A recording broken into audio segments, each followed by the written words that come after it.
जय हिंद दोस्तों, नमस्कार। जैसा कि आप स्क्रीन पर देख सकते हैं कि ज्ञान बिंदु जीएस एकेडमी के बिहार दरोगा का टेस्ट नंबर 1 का सेट है। तो चलिए इस सेट को लगाइए हमारे साथ और देखिए कि आप इसमें कितना सही कर पा रहे हैं। हर क्वेश्चन पर हम आपको 2-4 सेकंड का वेट करेंगे आपको आंसर बताने के लिए। तो चलिए देखते हैं पहला नंबर क्वेश्चन को। पहला नंबर क्वेश्चन में दिया गया है दोस्तों, संविधान की तीसरी अनुसूची में निम्नलिखित में से किस अधिकारी के शपथ लेने का प्रारूप का वर्णन नहीं है। संविधान के तीसरी अनुसूची में निम्नलिखित में से किस अधिकारी के शपथ लेने का प्रारूप का वर्णन नहीं है। तो आपका सही उत्तर क्या होगा, आप अपना उत्तर हमारे कमेंट सेक्शन में बताइए। तो आपका सही उत्तर हो जाएगा दोस्तों राज्यपाल, यानी ऑप्शन नंबर डी। जो राज्यपाल हैं, राज्यपाल के शपथ का वर्णन संविधान की तीसरी अनुसूची में नहीं है। नेक्स्ट है 2 नंबर क्वेश्चन। 2 नंबर क्वेश्चन में दिया गया है, सिंधु घाटी सभ्यता के किस स्थल से सिंधु लिपि के 10 बड़े चिन्हों से निर्मित शिलालेख की प्राप्ति हुई है। ठीक है, सिंधु घाटी सभ्यता के किस स्थल से सिंधु लिपि के 10 बड़े चिन्हों से निर्मित शिलालेख की प्राप्ति हुई है। तो आपका सही उत्तर हो जाएगा दोस्तों धौलावीरा। धौलावीरा यानी ऑप्शन नंबर बी, धौलावीरा से 10 बड़े चिन्हों से निर्मित शिलालेख की प्राप्ति हुई है। नेक्स्ट है आपका 3 नंबर क्वेश्चन, मिथन नामक त्यौहार भारत में किस जनजाति का प्रमुख त्यौहार है। मिथन नामक जो त्यौहार है भारत में किस जनजाति का प्रमुख त्यौहार है। तो आपका सही उत्तर क्या होगा, आपका सही उत्तर हो जाएगा दोस्तों नागा, यानी ऑप्शन नंबर ए, नागा जनजाति का ये प्रमुख त्यौहार है। कौन, मिथन। नेक्स्ट है आपका 4 नंबर क्वेश्चन, निम्नलिखित में से कौन सा एक युग में सम्मिलित है। कौन सा एक युग में सम्मिलित है। तो देखिए इसमें दिया गया है ऑप्शन नंबर ए में, संविधान का दूसरा भाग नागरिकता से संबंधित है। जी हाँ, बिल्कुल एकदम संबंधित है। ऑप्शन नंबर बी में है, संविधान का 10वां भाग सैन्य एवं छावनी से। नहीं, ये गलत है आपका, यानी इसमें कह रहा था कि कौन सा एक युग में सम्मिलित है। तो देखिए आपका पहला ही ऑप्शन नंबर ए सम्मिलित हो गया। तो आपका ऑप्शन नंबर ए सही उत्तर हो जाएगा, यानी option number A is the right answer. Next आप देखते हैं हम 5 नंबर क्वेश्चन। 5 नंबर क्वेश्चन में दिया गया है दोस्तों, दीवान ए मुस्तखराज नामक नए विभाग की स्थापना किस सुल्तान ने किया था। दीवान ए मुस्तखराज नामक नए विभाग की स्थापना किस सुल्तान ने किया था। और आपके ऑप्शन है मोहम्मद बिन तुगलक, फिरोज शाह तुगलक, अलाउद्दीन खिलजी, बलबन। तो आपका सही उत्तर हो जाएगा अलाउद्दीन खिलजी। जो अलाउद्दीन खिलजी है, इन्होंने दीवान ए मुस्तखराज नामक नए विभाग की स्थापना किया है। नेक्स्ट है 6 नंबर क्वेश्चन। 6 नंबर क्वेश्चन में कह रहा है दोस्तों, जनगणना 2011 के अनुसार निम्नलिखित में से कौन से कथन सही है। जनगणना 2011 के अनुसार निम्नलिखित में से कौन सा कथन सही है। और आपके पहला कथन में दिया गया है, सर्वाधिक लिंगानुपात वाला राज्य केरल है एवं सर्वाधिक कम लिंगानुपात वाला हरियाणा में पाया गया। और 2 नंबर कथन में है, 6 वर्ष से कम सीसी आयु वर्ग में सर्वाधिक लिंगानुपात केरल में दर्ज की गई, जबकि सबसे कम हरियाणा राज्य में दर्ज की गई। तो कह रहा है कि उपयुक्त में से कौन सा कथन सही है। तो आपका सही उत्तर हो जाएगा केवल एक, यानी ऑप्शन नंबर ए, केवल एक जो है, यानी सर्वाधिक लिंगानुपात वाला राज्य केरल है। ठीक है, एवं सर्वाधिक कम लिंगानुपात हरियाणा में पाया गया है, यानी कथन नंबर ए आपका सही है। ठीक है। नेक्स्ट है आपका 7 नंबर क्वेश्चन, किस संविधान संशोधन के माध्यम से यह व्यवस्था बनाई गई कि राष्ट्रपति द्वारा जारी अध्यादेश का न्यायिक पुनर्विलोकन नहीं होगा। किस संविधान संशोधन के द्वारा यह व्यवस्था बनाई गई कि राष्ट्रपति द्वारा जारी किया गया अध्यादेश का न्यायिक पुनर्विलोकन नहीं होगा। तो आइए पहले इसका ऑप्शन देख लेते हैं। तो इसमें ऑप्शन में है 39वां, 38वां, 42वां और 43वां। तो आपका सही उत्तर हो जाएगा 38वां संविधान संशोधन 1975। 38वां संविधान संशोधन 1975 के तहत यह व्यवस्था बनाई गई कि राष्ट्रपति द्वारा जारी किया गया अध्यादेश का न्यायिक पुनर्विलोकन नहीं होगा। ठीक है। नेक्स्ट है 8 नंबर क्वेश्चन, 5 मार्च 1931 को हुए गांधी इरविन समझौते के तहत कौन सी शर्तें वायसराय लॉर्ड इरविन मानने हेतु तैयार हुए। ठीक है। और आपके इसमें कथन में दिया गया है, पहला शर्त या पहला कथन कहिए आप, ऐसे राजनीतिक बंदियों को आज़ाद कर दिया जाएगा जिन पर हिंसा का आरोप नहीं है। 2 नंबर शर्त है, भारतीय पर नमक बनने पर लगी रोक खत्म कर दिया जाएगा। 3 नंबर शर्त है आपका, भारतीय विदेशी वस्त्र तथा शराब की दुकान पर धरना दे सकेंगे या दे सकते हैं, परंतु कानून का पालन करते हुए। 4 नंबर शर्त में है, जिन्होंने सरकारी नौकरी से त्यागपत्र दे दिया है उन्हें पुनः सरकार वापस लेने का प्रयत्न करेगा। ठीक है। तो हमें बताना है कि इन चारों शर्तों में से कौन कौन लॉर्ड इरविन गांधी इरविन समझौता में मान गए थे। तो आपका सही उत्तर हो जाएगा उपयुक्त में सभी। उपयुक्त में सभी, यानी ऑप्शन नंबर डी। इन चारों शर्तों को गांधी इरविन मान गए थे। गांधी इरविन समझौता में जो हुआ था 5 मार्च 1931 को। नेक्स्ट है आपका 9 नंबर क्वेश्चन, भारत में सर्वाधिक सड़क घनत्व कहाँ पाया जाता है? भारत में सर्वाधिक सड़क घनत्व कहाँ पाया जाता है? और आपका ऑप्शन है केरल, त्रिपुरा, दिल्ली, गोवा। तो आपका सही उत्तर हो जाएगा दिल्ली में। ठीक है। नेक्स्ट है आपका 10 नंबर क्वेश्चन, काला घोड़ा कला महोत्सव कहाँ आयोजित किया जाता है? काला घोड़ा काला महोत्सव कहाँ आयोजित किया जाता है? और आपका ऑप्शन है मुंबई, कोलकाता, फरीदाबाद, अजमेर। तो आपका सही उत्तर हो जाएगा मुंबई में। जो काला घोड़ा कला महोत्सव है ये मुंबई में आयोजित किया जाता है।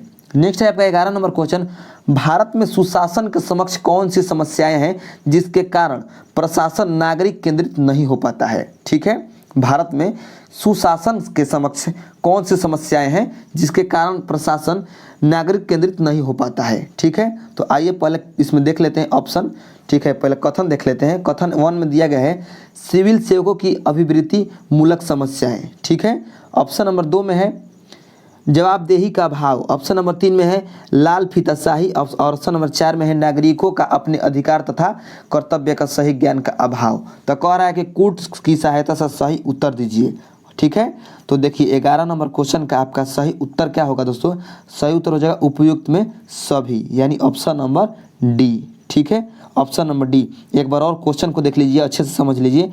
क्वेश्चन में था कि भारत के सुशासन के समक्ष कौन सी समस्याएं हैं जिसके कारण प्रशासन नागरिक केंद्रित नहीं हो पाता है? तो ये चारों का चारों जो समस्या है इसके वजह से जो प्रशासन है नागरिक केंद्रित नहीं हो पाता है। ठीक है, तो आपका उपयुक्त में सभी इसका सही उत्तर हो जाएगा।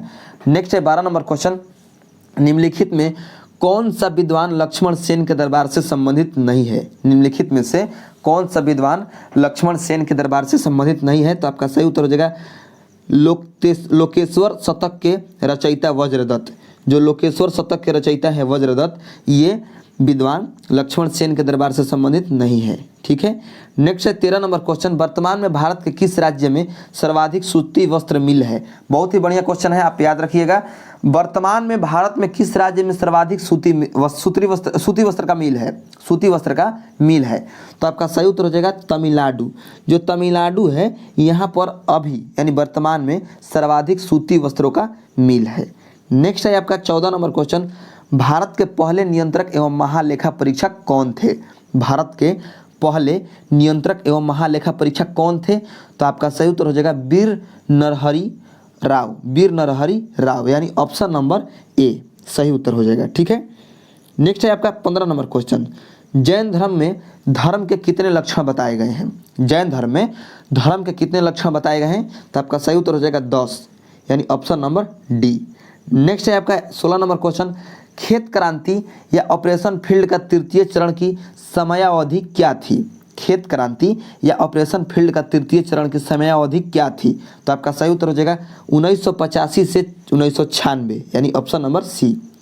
नेक्स्ट है 17 नंबर क्वेश्चन, भारत के संविधान यानी संविधान होगा, यहाँ पर थोड़ा सा टाइपिंग मिस्टेक है, सरकार मतलब जो PDF है इसमें टाइपिंग मिस्टेक है। भारत के संविधान के 9वें भाग के अधीन पंचायती राज व्यवस्था किन राज्यों में लागू नहीं होती है? ठीक है, भारत के संविधान के 9वें भाग के अधीन पंचायती राज व्यवस्था किन राज्यों में लागू नहीं होती है? तो आपका सही उत्तर हो जाएगा नागालैंड, मेघालय तथा मिजोरम, यानी ऑप्शन नंबर ए आपका सही उत्तर हो जाएगा। नेक्स्ट है 18 नंबर क्वेश्चन, अहमदाबाद मिल मजदूरों के आंदोलन के दौरान गांधी जी का मुख्य सहयोगी कौन था? अहमदाबाद मिल मजदूर जो आंदोलन हुआ था उसके दौरान गांधी जी का मुख्य सहयोगी कौन था? तो आपका सही उत्तर हो जाएगा अनुसुईया बेन, यानी ऑप्शन नंबर बी। नेक्स्ट है 19 नंबर क्वेश्चन, निम्नलिखित कथनों पर विचार कीजिए। और पहला आपका कथन है भारत की पहली तेल शोधक इकाई असम के डिगबोई क्षेत्र में 1901 में स्थापित किया गया। तो ये आपका कथन सही है। ठीक है, 2 नंबर कथन में कि स्वतंत्र भारत की पहली तेल शोधनशाला 1954 में मुंबई में स्थापित की गई। तो ये भी आपका कथन सही है। तो कह रहा है कि उपयुक्त में से कौन सा कथन सही है? तो 1 तथा 2 दोनों। नेक्स्ट है 20 नंबर क्वेश्चन, अंतर्राष्ट्रीय फिल्म महोत्सव का आयोजन प्रतिवर्ष किस राज्य में किया जाता है? अंतर्राष्ट्रीय फिल्म महोत्सव का आयोजन प्रतिवर्ष किस राज्य में किया जाता है? तो आपका सही उत्तर हो जाएगा गोवा में, यानी ऑप्शन नंबर बी, गोवा में किया जाता है अंतर्राष्ट्रीय फिल्म महोत्सव का आयोजन प्रतिवर्ष। नेक्स्ट है 21 नंबर क्वेश्चन, गृह मंत्रालय यानी भारत सरकार द्वारा अब तक कुल कितने जनजातीय समूहों को विशेष रूप से कमजोर ठीक है, विशेष रूप से कमजोर आपका कमजोर जनजातीय समूह के रूप में मान्यता दी गई है। तो आपका सही उत्तर हो जाएगा 75, यानी ऑप्शन नंबर डी। ठीक है, यानी भारत सरकार द्वारा अभी तक, ठीक है, विशेष रूप से कमजोर जनजातीय समूह माने 75 कमजोर जनजातीय समूह को मतलब रूप में मान्यता दी गई है। नेक्स्ट है आपका 22 नंबर क्वेश्चन, निम्नलिखित में से कौन सा सही विकल्प सही सुमेलित नहीं है। तो देखिए, जो एरन अभिलेख है ये भानुगुप्त का है, ये सही है। जो मंदसौर है ये कुमारगुप्त से संबंधित है, ये भी सही है। प्रयाग प्रशस्ति अभिलेख समुद्रगुप्त से संबंधित है, ये भी सही है। और जो महरौली स्तंभ लेख है ये चंद्रगुप्त से नहीं बल्कि चंद्रगुप्त प्रथम से नहीं बल्कि चंद्रगुप्त द्वितीय से संबंधित है। तो ये आपका गलत है। तो कह रहा था कौन सा सुमेलित नहीं है, यानी गलत है। तो आपका ऑप्शन नंबर डी गलत है। नेक्स्ट है 23 नंबर क्वेश्चन, क्षेत्रफल तथा उत्पादन की दृष्टि से भारत की तीसरी सबसे बड़ी खाद्यान्न फसल कौन है। क्षेत्रफल तथा उत्पादन की दृष्टि से भारत की तीसरी सबसे बड़ी खाद्यान्न फसल कौन है। तो आपका सही उत्तर हो जाएगा ज्वार, यानी ऑप्शन नंबर सी। नेक्स्ट है 24 नंबर क्वेश्चन, निम्नलिखित कथनों पर विचार कीजिए। और आपका पहला कथन है राष्ट्रपति शासन तथा वित्तीय आपात की घोषणा कभी भी वापस ले सकते हैं, इस हेतु संसद की अनुमोदन की आवश्यकता नहीं है। तो ये आपका कथन सही है। 2 नंबर कथन में है राष्ट्रीय आपात की घोषणा संसद द्वारा अनुमोदन होने के बाद ही राष्ट्रपति इसे वापस ले सकते हैं। तो ये भी आपका कथन सही है। तो कह रहा है कि उपयुक्त में से कौन सा कथन सही है। तो आपका ऑप्शन नंबर सी सही उत्तर हो जाएगा, 1 तथा 2 दोनों। नेक्स्ट 25 नंबर क्वेश्चन कह रहा है मराठा कालीन प्रशासन में शाही खजाने की आमदनी व खर्चे की देखरेख करने वाले अधिकारी क्या कहलाते थे। मराठा कालीन प्रशासन में शाही खजाने की आमदनी व खर्चे की देखरेख करने वाले अधिकारी क्या कहलाते थे। तो पोतनीस कहलाते थे। क्या कहलाते थे दोस्तों, पोतनीस, यानी ऑप्शन नंबर बी आपका सही उत्तर हो जाएगा। ठीक है, तो आपका 25 क्वेश्चन इसमें समाप्त हो चुका है। इसका हम PDF दे देंगे, इसमें नहीं करा रहे हैं कि इसमें वीडियो ज़्यादा लंबा हो जाएगा। आपका भी समय हम ज़्यादा नहीं लेंगे। ठीक है, समय का बहुत कीमत है। अगर आप लोग दरोगा का तैयारी कर रहे हैं तो आपका समय बहुत ही कीमती है। तो आपका हम ज़्यादा समय नहीं लेंगे, हम डायरेक्ट इसका PDF दे देंगे अपने टेलीग्राम चैनल पर। और टेलीग्राम चैनल का लिंक आपको नीचे डिस्क्रिप्शन बॉक्स में मिल जाएगा।